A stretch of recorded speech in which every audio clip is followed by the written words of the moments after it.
وای تاسې کې پښتو ایمان چرته دی؟ السلام علیکم ورحمت الله وبرکاتو. لر و بر افغانانو، پښتنو، خویندو، ورونو، دا په اسانۍ عکس مې چې لګولی د یو ماشوم چې د علي وزیر د راخلاصولو سوال د تور ریاست ته کوي. که داسې عکس یا داسې پوسټ په فلسطین کې وشي، ټوله میډیا، ټوله دنیا پې خبرې کوي. که داسې عکس چېرته په شام، سیریا کې واغستل شي، ټوله میډیا، ټوله دنیا پې خبرې کوي. که داسې عکس چېرته په کشمیر کې واغستل شي، دا د پاکستان منافقه میډیا به ټوله په هغې باندې خبره کوي. که داسې عکس چېرته په برما کې واغستل شي، ټوله دنیا به پې خبره کوي. مګر زما یو پښتون افغان ماشوم د خپل د یو وطن قهرمان علي وزیر د راخلاصولو سوال کوي.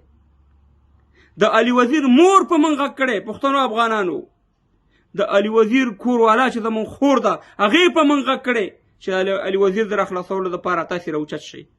زه په کراچۍ کې په هغه پښتنو غږ کوم چې د پی ټي ایم سره ودرېږي نه او د پی ټي ایم غږ نه بدره کوي او هغې سره کومک نه کوي. تقریبا 80 لکه پښتانه په کراچۍ کې اوسېږي.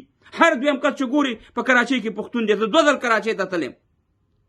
لږ شرم وکئ د خدای په لحاظ باندې. ګورئ تاسې د څه رقم دسیسې دې تور ریاست جوړې کړي.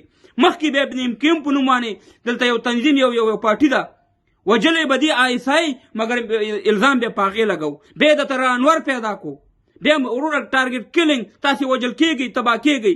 دغه منظور پښتون، دغه علي وزیر، دغه ستاسې دپاره اواز اوچتئ. تاسې د غفلت په خوب باندې وداسې ډېره د افسوس خبره ده.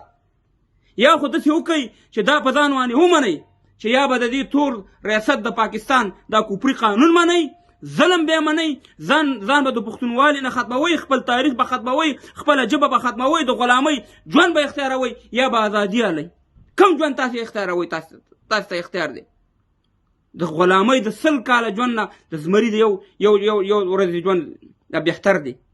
نو موږ په کراچۍ کې خلکو باندې غږ کوو چې د علي وزیر دپاره راوچت شئ، د پی ټي ایم سره یو شئ. دا د لرو برو د افغانانو خبره ده، دا د انقلاب خبره ده. او انشاءالله همدغه پی ټي ایم به انشاءالله انقلاب راولي، او انشاءالله دا تور خامر به دا ټک ناړي، او دلته به انشاءالله یو آزاده خاوره جوړیږي.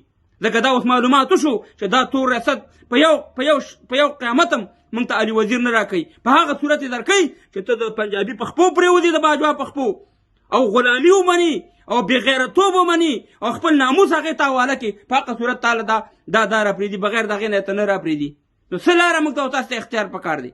تاسې که جلسې جلوسونه وکړه، ټوله دنیا به یې په میډیا کې رالي. نو د خدای لپاره زه په کراچۍ کې په پښتنو غږ کوم چې دغه د غیرت وخت دی. د غیرت یوه شیبه دا شیبه ګوره مس نه کوي د پی ټي ایم سره او د علي وزیر پر راخلاصېدو کې پوره کومک وکړئ.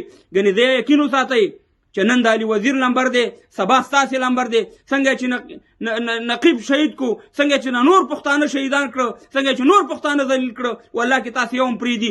دغه تور ریاست جوړ شوی د دې دپاره دی. یا به د دې غلامي بېغیرتۍ مني، یا به قاضي اعظم مني، یا به د محمد اقبال مني، یا به احمد شاه ابدالي ته وایي چې بیخي زما څوکونه. نو دغه 2 لارې تاسې کومه اختیاروئ؟